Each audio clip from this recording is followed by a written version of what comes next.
Māri, Jā. kā makšķernieks makšķerniekam. Vai zivīm arī ir liela un skaista kāzu ceremonija? Un ja tā ir, tu, kā tāds tēlains un radošs cilvēks, varbūt vari to skaisti aprakstīt. Zivis pilnīgi noteikti svin kāzas. Mēs cilvēki piedalāmies tajās. Mums ir nārsta liegumi. Tad mēs sēžam un skatāmies, vai vispār netraucējam. Jo tad, kad zivis svin kāzas, viņi zaudē ierasto piesardzību un iet karsti. Vārda tiešā un pārnestā nozīmē. Visvairāk man patīk lašu un taimiņu kāzas. Tad viņi pa pāriem sadalās un danco seklās vietās. Inta ar rešetiem.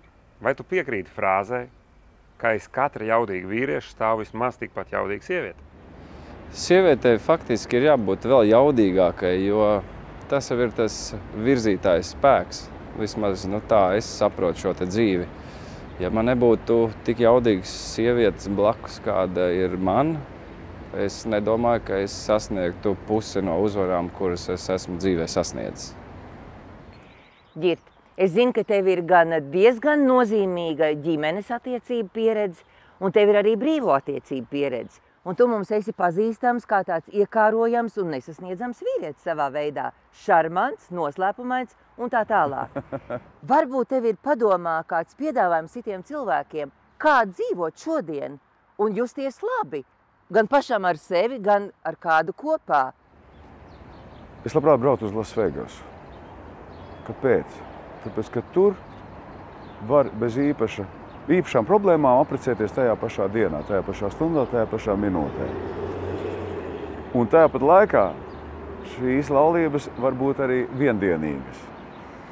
Attiecībās vajag vienmēr precēties, un precēties tas ir skaisti, bet precēties vajag katru dienu. Lolita, tās kāzas, kuras es vadīju jūsu dēlam, joprojām nespēju aizmirst. Ceru, ka bērni vēl ir kopā. Brīnišķīgi, paldies Rešetinam par ļoti jauki novadītām kāzām. Jā, protams, šogad ir 3 gadi un ir sajūta, ka būs daudz gadu. Māri, es zinu, ka tu esi tāds dabas bērns, jeb tādu patieso vērtību uzturētājs.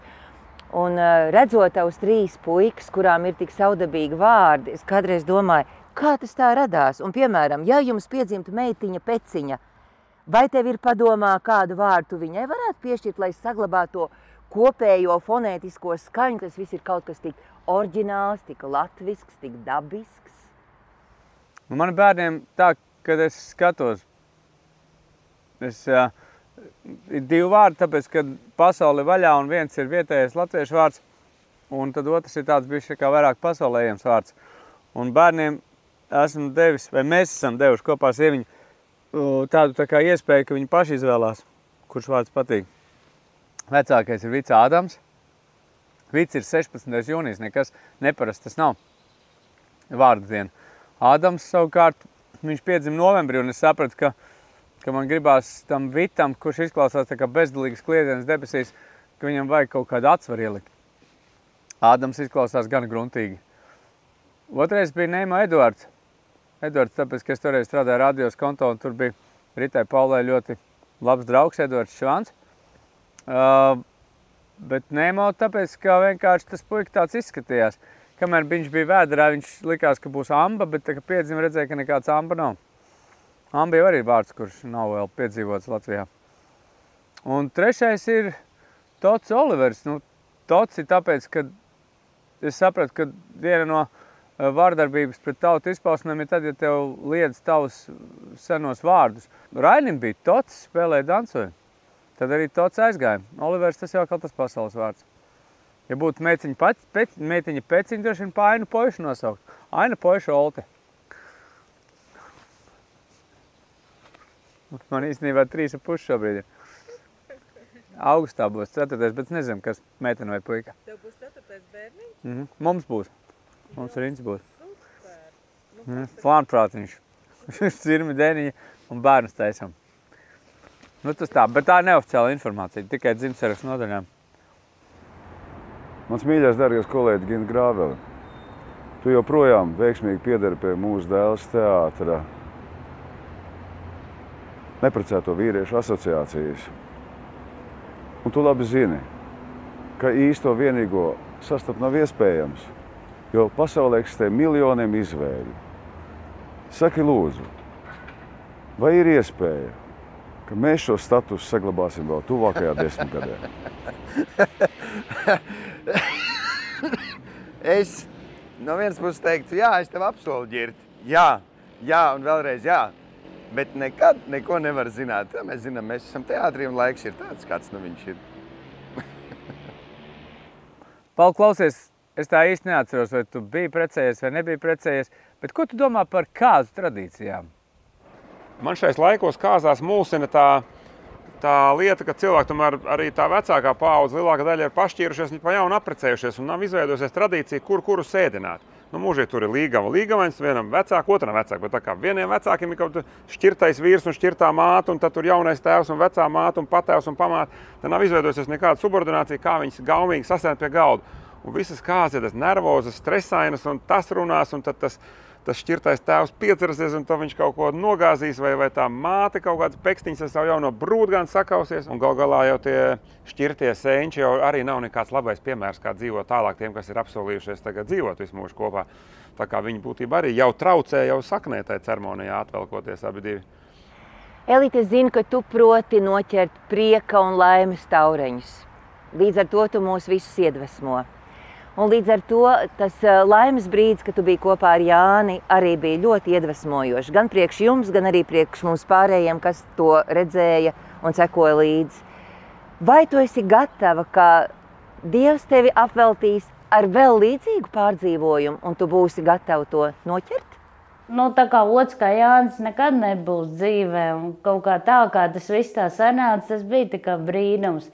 Tas bija gan viņam brīnums, gan man. Viņš tā teica, nu, Elīte, kā, nu, ka viņš tur tik laimīgs, un tā es saku, kā, es arī esmu laimīga. Patiesībā cilvēks nekad nevar atmest cerību, tā kā ticēt brīnumiem un tādai laimei, un tā kā tai mīlestība tā kā jāgaida. Un tev jābūt tomēr vienmēr atvērtam, un tu saproti, ka, nu, tie gadi jau nevar neko padarīt. Es domāju, ka cilvēks ir dzīves, kamēr viņš grib mīlēt, un tā.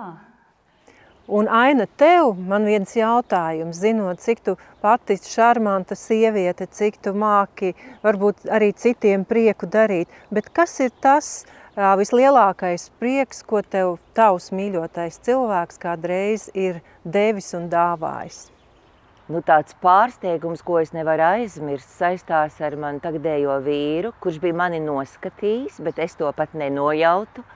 Un es atlidoju naktī no kalniem savā dzimšanas dienā, un lidostā es skatos, stāv viens cilvēks ar veselu ceriņu klēpi. Es domāju, nevar būt, ka tas attiecās uz mani. Un izrādījās, ka tas attiecās uz mani. Tas nebija gluži bildinājums, bet tā bija priekšspēle bildinājumam. Mans novēlējums dzimtsarakstu nodaļas darbiniekiem 95. dzimšanas dienā, protams, tikai 5 gadi un būs 100 gadi, lai šīs te jaukās dāmas, jo man kaut kā vienmēr saistās to, ka tur ir ļoti daudz jauku dāmu, kas strādā. Lai arī aizejot no darba mājās, viņas mājās sagaidīt prieks no viņu otrajām pusītēm, no bērniem, no vecākiem, lai šīm visām jaukajām dāmām ir vairāk prieka. Dzīvojiet laimīgi, nedariet viens otram pāri, reģistrējiet bērnus, reģistrējiet laulību, jo ģimenē ir spēks. Reiz es jautāju vienai jaunai sieviņai, ko tas ir mainījis, kad viņai ir status sieva. Un viņa teica, es jūtu lielāku atdevi savstarpējās attiecībās. Un man likās, tas ir tik skaisti. Un jums ir tas gods būt klāt tādā brīdī, kad cilvēki paceļ sev jaunā kvalitātē. Par to arī mēs varētu pacelt glāzes. Bija viens tosts, bez mīlestības nedzīvojiet, bez mīlestības viss ir maz, bet gruzini bija izdarījuši savādāk. Tad brīdī, kad viņi sēž aiz galda, un tad tiek paprasīti cilvēki, kuri ir gatavi nostāties uz galvas, un viņam stāvot uz galvas tiek lietas vīns mutē, un stāvot uz galvas vīns mutē ir jādzer tiem cilvēkiem, kuri ir sastapuši savu mīlestību, un tad ļāvuši viņai pazust. Un viņi dzer tostu stāvot uz galvas, jo tas ir tik ačgārni, ka tā izdodas. Līdz ar to vienīgais, ko es varu vēlēt, ir nepazaudēt savu mīlestību un saprast, ka tas nav nekāds, ka tā nav nekāda interneta aplikācija vai kaut kāds produkts, kur tu var nopirkt veikalā. Visdrīzāk, ka tā mīlestība ir attieksme pret dzīvi. Un tām sievām dzimtsarakstu nodaļās tā attieksme pret dzīvi ir tāda mīlestības pilna, jo savādāk jau nebūtu dzimtsarakstu nodaļas. Mani dargie kolēģi, ja drīkst tā jūs uzrunāt, jo arī es pirms pavisam neilga laika faktiski veicu šo tradīciju, proti vadu kāzu ceremonijas. Lai gan es neesmu pilnvarots, lai arī Dievs man to nav vēlējis, arī jūsu akceptu es neesmu saņēmis, bet es zinu, cik tas ir nozīmīgi, svarīgi un skaisti. Un jums ir liela vara, to es esmu izjūtis. Un es ceru, ka šī vara, šī pozitīvā vara, to jūs izmantosiet vēl 95 gadus.